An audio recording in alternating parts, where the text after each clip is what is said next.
Hey y'all. Apparently, Meghan, the Duchess of Sussex, has made contact with her biological father, Thomas Markle. He is experiencing some medical issues, and she reached out. Again, another instance of Meghan being far more compassionate and caring than she should ever have to be, and far more compassionate and caring and considerate than anyone in that realm of her life have ever dared to be towards her.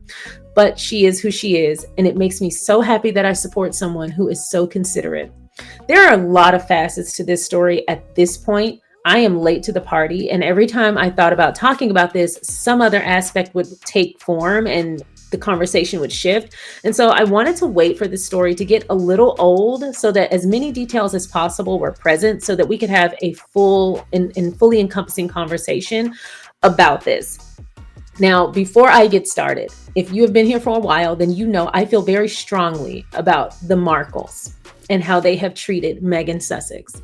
I feel very strongly about it. There's no other way to put it other than they get on my nerves. I'm very disappointed that any family would treat anyone within their own fold or outside of their fold the way that they have treated that woman. But the fact that she has been so dignified and considerate and restrained and compassionate, unfortunately, compassionate and caring, despite them sending their worst her way, has always sickened me. And I think that's the only way I can really describe it. It's always sickened me that a family could treat their own family member like that. But it's always sickened me that a human being could treat another human being the way that those people have treated her and her family. There is no explanation for it. And to be fair, seeing that Meghan has made contact with him only makes that sentiment worse. It only brings about those feelings of, literally, how do they sleep at night? This is in no way an indictment on Meghan's choice, because Meghan has that choice and it's her choice to make.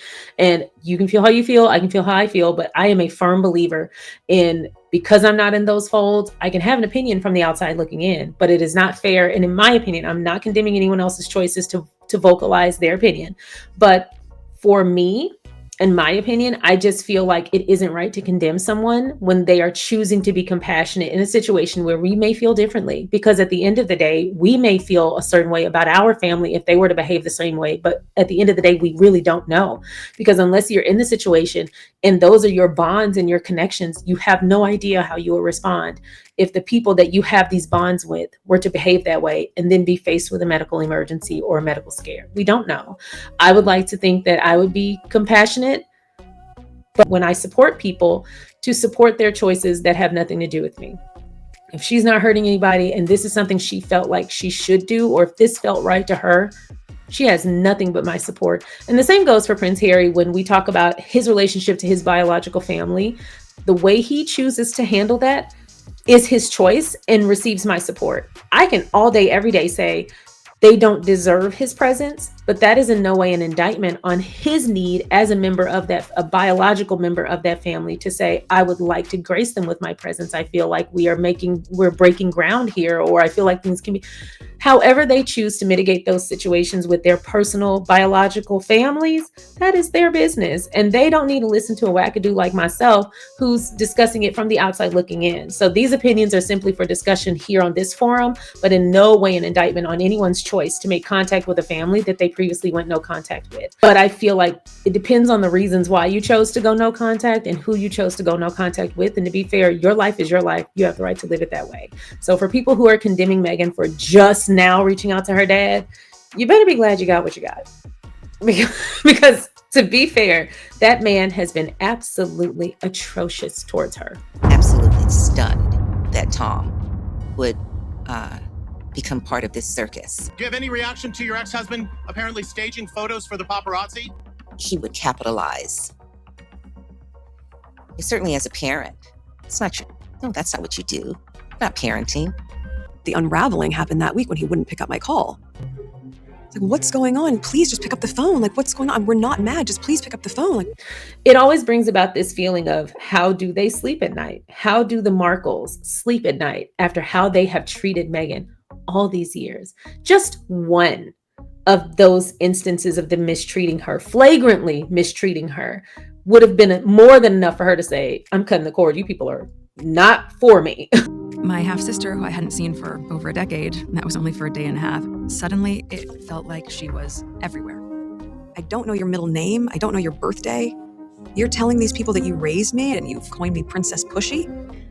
I hadn't had her fall out with her. We didn't have a closeness to be able to have that. And I wanted a sister.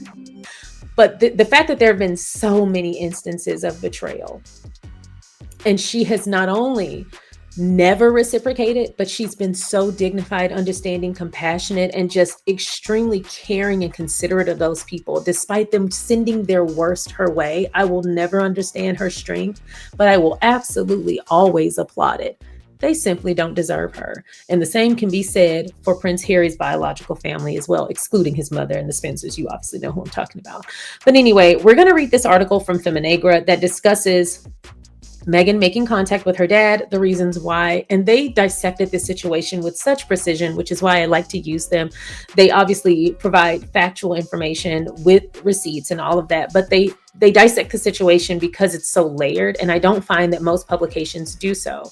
So today we're going to read the Feminagra article, and then I'm going to share my thoughts, and I'm going to truly try to share my thoughts at the end so that we're not here all day.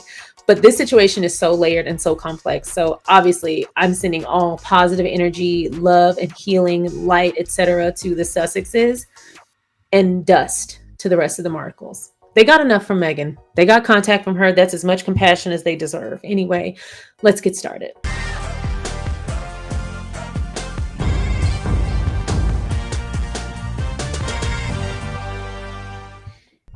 Thank you so much for clicking on my video, and if you're returning, welcome back to my channel. Today we're going to check out an article from Feminagra, but before we do, if you haven't already, please don't forget to go ahead and like this video, subscribe to the channel, and feel free to share so that more people can find us. So here is the article. Again, this is in Feminagra, and it's titled, Meghan's Spokesman Slams Daily Fail for Breaching Ethics During Thomas Markle's Hospital Stay.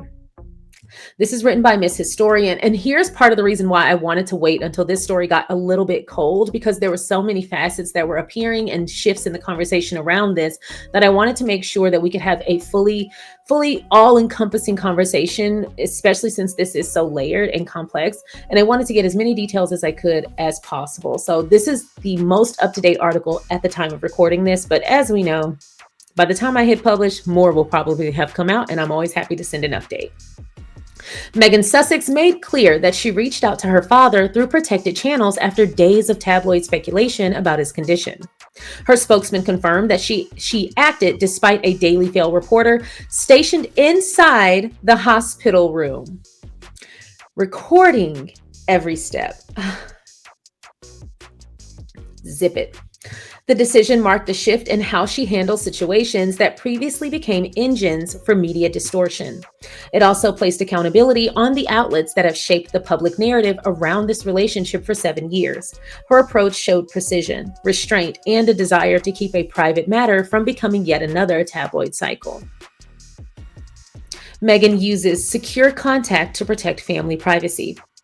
Meghan reached out through email and diplomatic channels once she learned of her father's operation, which was first reported by the Daily Mail's Caroline Graham. Her decision reflected a reality that has defined this relationship since 2018. Direct contact carries risk because previous attempts ended up in print. She won a high court privacy case after the Daily Mail published her letter, and that ruling confirmed how her private communication became a commercial product for a newspaper with a long record of hostility.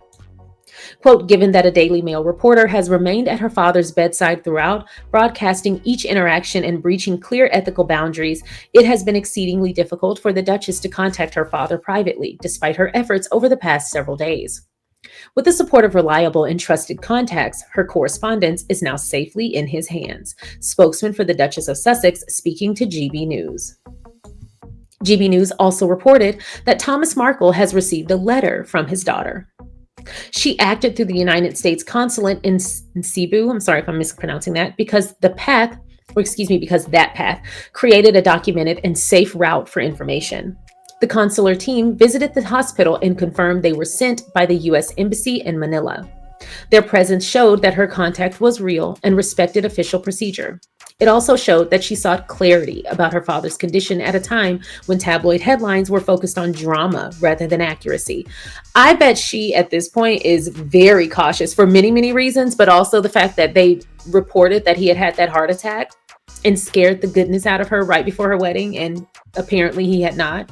So not only have they been targeting her to create hate and also to breach her privacy and safety, but the tabloids have a history of misreporting things as serious as her father's condition medically. I mean, there's so many layers to the deception that have plagued Meghan from these people who are supposed to have an ounce of ethics. I mean, the way they behave, you would think she did something to them personally. You would think that she went to their house on Thanksgiving and kicked their newborn babies in the face or something. You would think she did something horrible, the way these people go so hard to attack her, and yet all she's done is breathe. The spokesman's statement revealed why she avoided a telephone call. I mean, a Daily Mail reporter remained at the bedside. That detail explained the difficulty of making private contact during a moment of heightened press activity. The tabloid environment removed any chance of a quiet exchange. Her choice protected her family from a repeat of past breaches while still ensuring that her father received her correspondence. And he is the reason it is as bad as it is. He is the person who is allowing them to mistreat her. He is the person contacting them first before he even contacted his own kids. He is the reason that person is stationed beside him, because he is allowing them to. All he would have to say to someone who works in that hospital is, I don't want this person here, and they would be removed or asked to leave. He is allowing this breach. He is the reason this breach is occurring. He is the person communicating with the tabloids against his daughter, and he is intentionally choosing the tabloids who he knows are skewed against his daughter. He is the reason she is going through all this. And she is still trying to make contact so that he knows that she cares. If he ever sees this video, I hope he knows he does not deserve her care or anyone else's. Who puts their own child through this? Still, not just once, but for all this time. We are damn near at a decade, and you are still treating your child like this. Even when you yourself are going through something, your priority is hurting your child. Let's continue. The Daily Mail narratives collapse under verified information. The Daily Mail built a storyline based on selective detail and emotional pressure. Caroline Graham shaped the coverage from inside the hospital room. Her presence aligned with her long involvement in Thomas Markle's dealings with the paper.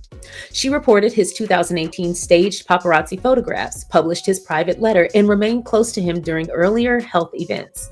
Her proximity gave the Mail a direct pipeline into moments that should have remained private.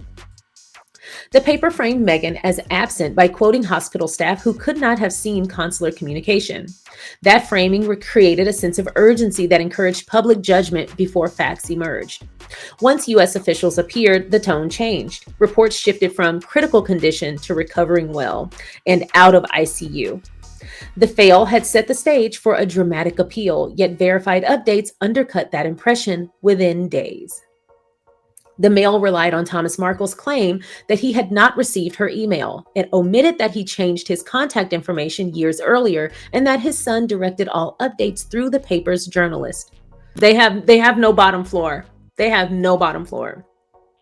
These omissions shaped a narrative that placed blame on Meghan rather than acknowledging the media structure that surrounds every crisis. Her response exposed that structure and the influence it holds over the flow of information. The emotional standard placed on Meghan remains deeply uneven. Commentators in the British press revived the familiar idea that Meghan must bridge the divide with her father despite years of public exploitation. Writers such as Jan Moir, Maureen Callahan, and Sarah Vine framed basic boundaries as heartlessness, then treated Thomas Markle's cooperation with the Daily Mail as a minor detail. Their pieces relied on sentiment rather than the documented facts of the estrangement. Those arguments placed responsibility on Meghan while avoiding discussion of the press relationship that shaped this story. You know what I would love for anyone who has the resources and the time, for any of the others, YouTubers or what have you who has the time, I would love it if y'all have a moment. You don't have to credit me with this idea. You probably had it on your own already. Reach out to some of the family of these reporters. Get some dirt on them. Have those families on camera share that dirt. Ask good questions. Let them just open up about their famous family member or their family member who's on TV, who probably doesn't come to every holiday. Let them talk to y'all on camera and see what happens. I wonder if Sarah Vine or any of these other people would enjoy that. They seem to agree with it. And I mean, I would think that they would be in full support since they clearly support Thomas doing it. And yet the royal family has shown that distance is possible when someone's behavior makes contact unsafe. Senior royals led by King Charles have taken significant steps to distance themselves from Andrew Mountbatten-Windsor, formerly known as Prince Andrew, after his association with Jeffrey Epstein.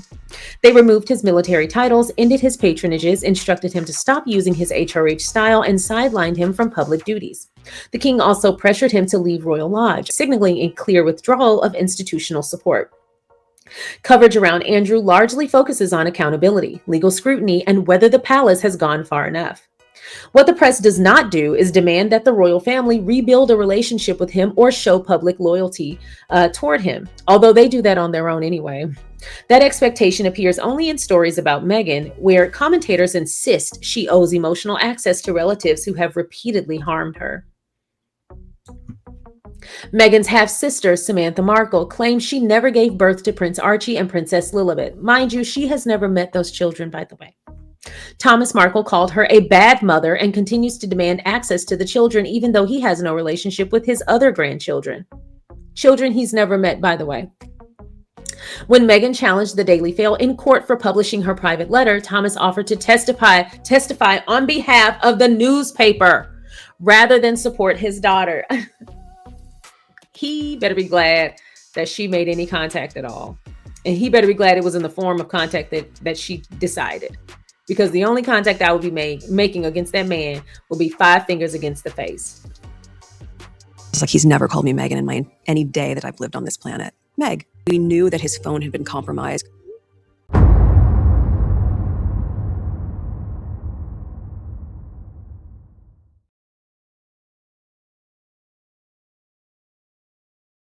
Never spoke to him.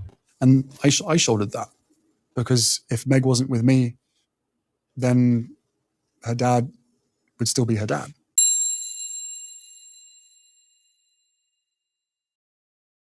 Thomas's latest choices fit a familiar script. He invited photographers into his hospital room and granted the Fail exclusive access while claiming isolation. Guards blocked outside cameras, yet the Fail operated freely inside, producing images that appeared staged rather than incidental. These photographs accompanied commentary suggesting Meghan had made no effort to reach him. But once the Fail confirmed that her email had gone to an address he abandoned years earlier, the premise collapsed. The issue was not her inaction, it was his reliance on outdated contact information while keeping an open line to the tabloids. How is it that you give up-to-date information to tabloids but not your actual children? Placed alongside the documentary context, the situation becomes clearer. Meghan has spent years navigating manipulated messages, staged storylines, and public betrayals orchestrated through the very individuals now shaping this crisis. She has remained cautious because the private channel between father and daughter no longer exists. It has been replaced by a network of intermediaries who treat access to Thomas as content, and he's the fool that allows it. The Fail's update inadvertently confirmed what the Sussexes have said since 2018. Her attempts at genuine contact are undermined by a system designed to turn those attempts into spectacle. Thank you so much for watching the SharionSade YouTube channel. I appreciate you watching my content. If you haven't already, please don't forget to go ahead and like this video by hitting the thumbs up. Please don't forget to subscribe by hitting the subscribe button. And don't forget to comment along the way. If you feel so inclined, please don't forget to share so that more people can find us. Once again, thank you so much for watching. Now let's get back to the video. So here are my thoughts. I'm sure you have an idea of how I feel. I've been sharing sparingly throughout the article, but I will say this, Feminager always gets it right. I love them. If I ever had an opportunity to work for them in any capacity, if they ever decided to have some kind of visual media and wanted an editor or a host or what have you, girl, I am right here waiting. Just let me know. Thomas Markle doesn't deserve contact from his daughter. But Meghan does deserve to follow through with whatever action she feels comfortable following through with. She has my full support, as does every child who decides how they navigate complex family relationships, especially those with their parents. There's been this recent video or this recent sit down that Oprah conducted on camera that asked the question, is going no contact a trend? And I can certainly say it is not a trend, but I do feel like there has been an uptick in it. And I think that is a direct correlation to people choosing to seek out mental health treatment and the destigmatization of actual mental health care. I think the more we learn about how the human mind works, how our emotions work, how our brain develops, and how nurturing and parenting impact and the complexities of relationships, high conflict relationships, the more we learn about how those things impact not just our mood, but our very way of operating, the way we process information, the way we behave, we express our emotions, the way we live our lives. I think trend reduces it down to something trendy or something that's a fad or coming and going and just kind of futile. It definitely negates the impact and the true importance of it. I do feel like people who choose to go no contact, they don't do so lightly. They don't do so just haphazardly. In most cases, no contact is yet another form of trauma or pain that that person has endured from the person they are deciding to go no contact with. It is an absolute last resort. Now, I have seen people say, I went no contact because my mama didn't like when she would see me twerking online, so I stopped talking to her. Blocking your family members from your personal social media because you don't want them to see your conduct is not no contact. No contact is exactly what I'm saying. It means no holidays with that person, no phone calls, no texts, no acknowledgement whatsoever. Ice cold, baby, the wall is up. The communication is cut. It's yet another thing they offload to us. It's yet another thing they did to us. The decision they forced upon us because they simply couldn't treat us with a modicum of consideration. Now, that varies from person to person. The reasons vary. Some people go no contact because they've been harmed physically, sexually, mentally, emotionally, what have you, verbally. That's true. And then some people have gone no contact because their person inadvertently harms them, meaning they do something where one of the impacts of that thing is hurting you, but my goal isn't to hurt you, but I'm not going to stop doing what I'm doing, even though it hurts you. Whether it's intentional or inadvertent, you are the cause of harm coming to me. And when you were made fully aware, you didn't do anything to mitigate that. You gave less than a care about mitigating harm. And what makes it worse is when people act flippantly, like, oh my God, you're so hurt about this thing and this bothers you so much, blah, blah, blah. Usually by the time somebody has gone no contact, they have tried to communicate God knows how many times. In the majority of cases, the person who made the decision to go no contact tried to avoid that at all costs. And in a lot of cases, it took something extreme to make them do so.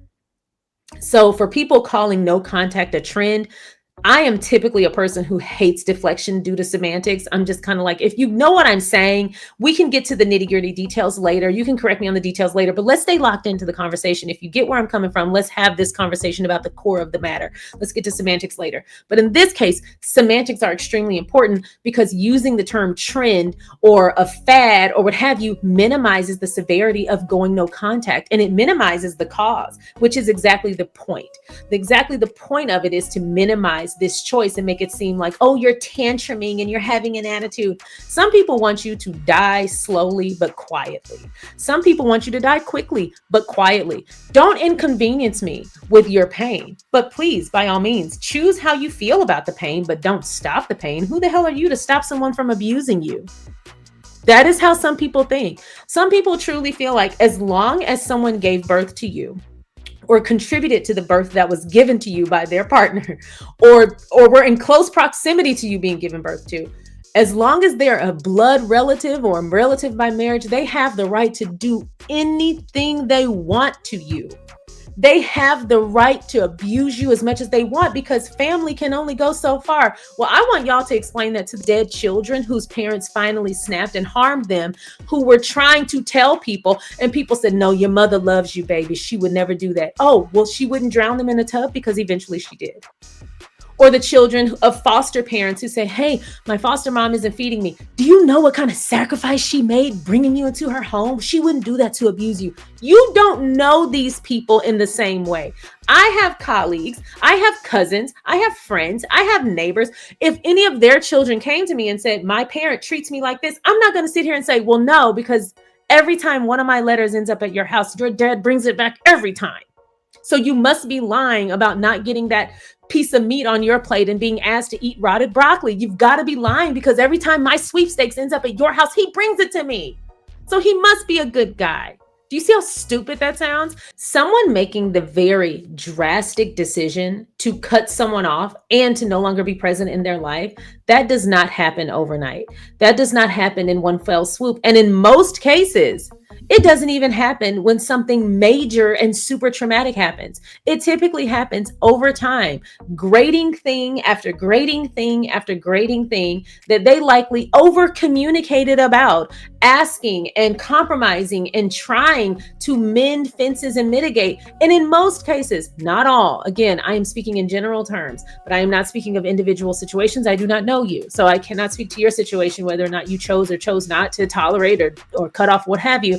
I'm speaking in general terms. In most cases, these people have tried to mitigate issues that they themselves did not create nor perpetuate, yet are still responsible for upholding their end of a bond that is being broken, actively broken, severely broken from the other person. And they are being tasked with holding it together while no responsibility is being put on the other person to simply show up. Most cases do not entail people who are equally showing up to build or grow or maintain the bond. In most cases, all the other person who got cut off had to do was stop. Not do more, but simply stop. Stop breaking our bond. Stop gossiping about me. Stop lying on me. Stop making me out to be something that I am not. Stop mistreating me. Stop being inconsiderate. Stop putting me in unsafe situations. Stop disrespecting me. Stop causing harm to me. Stop using me. Stop taking advantage of me. Stop abusing me. Stop using me to deflect from the problems in your real life or your own inadequacy issues or your own little man syndrome or your own desperation for clout or your own desperation for some kind of fame. Stop using me for your own personal gain or to offset your own loss. Stop using me for anything outside of building a bond with a relative because I love you and you should love me too. Stop showing up to this connection and expecting or wanting or demanding anything that falls outside of the realm of this relationship. If I am your daughter, you should simply treat me with consideration, respect,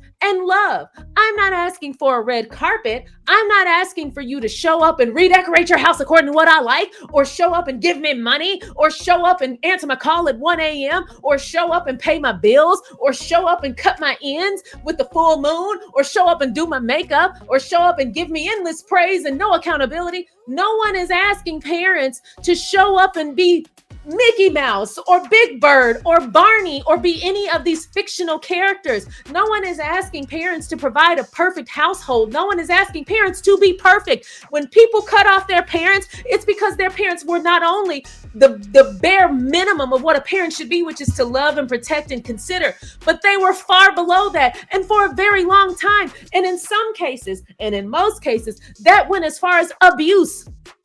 Verbal, mental, emotional, physical, sexual, or a lack of protection, which guess what? When you open the door and there's no protection there, guess what that makes way for a vulnerable party? Abuse from someone else, whether that's a nasty uncle or a grandpa or older sibling or a cousin or what have you. You let that person get harmed. Or guess what? In this specific case, you allowed your other biological children to abuse your other biological children, their half sibling. The only reason they know each other is through you. So any discord between them, you fostered or failed to mitigate. You are responsible for the discord between your children. And instead, you triangulated them against the one. And don't let me miss the racist aspect of this, because how dare you have the backs of your white kids and then the three of you triangulate against your one black kid? That's not lost upon me. Thomas gets hell and a half from me if I had to consider his ass for anything. So he better be glad I'm not his daughter. I'm going to zoom out from a human aspect. Children are naturally inclined to cling to the thing that brought them here. And we are hardwired. You are too. We are hardwired to always seek nurturing from the thing that brought us here with the only God-given job of raising us. God gave me to you and said, keep it alive. It is natural for human beings to want a bond with their parents. It takes an abnormal amount of dysfunction and pain for someone who is hardwired to want to cling to you like a port, as if you are a charger and I am a phone. We were literally, in some cases, connected. I was inside of your body. And before I was inside of your body, I was inside of that body. And we don't want to go through the biological aspect of where I came from. And when you got me here, after all that hard work, the least you could have done is said, I don't hate it. And some of you didn't even get to do that. Some of you said, oh my God, I made the conscious decision to have sex. And not everybody has this story. Children come to this world in a number of ways from another number of circumstances, but I'm going to use the most basic one because it applies to me. I made the conscious decision. I was of age and I was able to consent. And within the confines of a marriage, my husband, my wife, the two of us decided to procreate, make a nip, a Sharion, a little one. We already had one. We made another one. This was an active choice. We have already seen each other in parental roles, and we've been married for almost 4 years now. And we've been together for even longer than that. And we decided we're going to make another one. And so they made another one. I'm the other one. And they made it, me. And when it got here, they said, damn, we shouldn't have done that. We shouldn't have done this. Damn baby been crying. Have we been fighting the whole time this baby was cooking? Yes. Was that verbal, physical, and emotional? Yeah. Did we get on airplanes? Well, after doctors told us not to, and then this baby was born 3 weeks early, and then that came with its own ailments? Yeah. Is this baby cranky because there's a mask over her lungs and she can barely breathe and she's not surrounded by anyone who even wants her here? So she's spending the majority of her time in her crib when she's not getting fed or changed, and everyone's just pretty much overwhelmed with her being here and doesn't want her here? Also, yeah. Did this baby go home to dysfunction and was raised in said dysfunction? Yeah. And then when that's home split in two, were there now 2 homes of dysfunction that this child was forced to endure? Also, yeah. And when this child became an adult, did she still cling to these people because she thought it was what she was supposed to do? You damn right. Did we decide to take it up a notch and be 30 times worse to her for 36 years because we were not planning to change, and we blame her for the demise of our youth, even though we already had done it before and we made a conscious decision to do it again, and she had no responsibility in our choice to procreate, and we could have given her up for adoption. Hell, there were other family members who wanted her, but we decided because of optics we'll keep her, although we won't treat her like we want her. And after 36 years of being mistreated, did that person say, you know what? I'm actually straight. I am overgiving. I am stressed. I'm gaining 140 pounds of stress and depression because of how I'm being treated by you people. And it just dawned on me today for some reason, I don't have to.